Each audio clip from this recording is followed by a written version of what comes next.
Hello everyone, আসসালামু আলাইকুম and very good morning to all of you. আমি Tasnim Melissa Texas থেকে বলছি।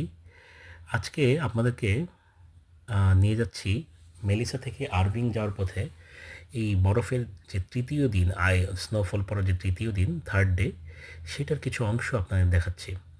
আপনারা যদি দেখেন রাস্তার চারপাশে বরফের সাদা চাদর দিয়ে ঢাকা অদ্ভুত সুন্দর একটা দৃশ্য বা মনোরম পরিবেশ আমরা দেখতে পাচ্ছি।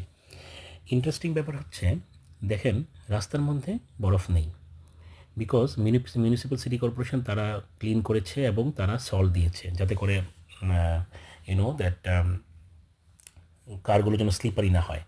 আপনারা জানেন যখন বরফ থাকে, যখন স্নোফলটা হয়, তখন যদি আপনি গাড়ি চালান তখন ওরকম কোনো প্রবলেম হবে না। বাট বরফটা স্নোফল শেষ হওয়ার পরে যখন আইসটা ব্ল্যাক আইস হয়ে যায়, তখন অনেক ধরনের প্রবলেম হয়, অনেক স্লিপারি হয়। ওই সময়টাই খুব ডেঞ্জারাস থাকে গাড়ি চালানো। দেখেন কি সুন্দর ঘরগুলো সাদা চাদরের মতো ঢাকা ঢাকা, বরফের আস্তরণ, প্রত্যেকটা মাঠে ঘাটে শুধু বরফ আর বরফ চারদিকে। আমার যেহেতু ইউএসএতে এটা ফার্স্ট টাইম স্নোফল দেখা, so I was very excited. আমার খুব ভালো লাগছিল, একটা হ্যাভেনলি লাগছিল। আপনারা যদি কখনো আসতে পারেন এখানে, আপনারা দেখতে আসলে খুব ভালো লাগবে।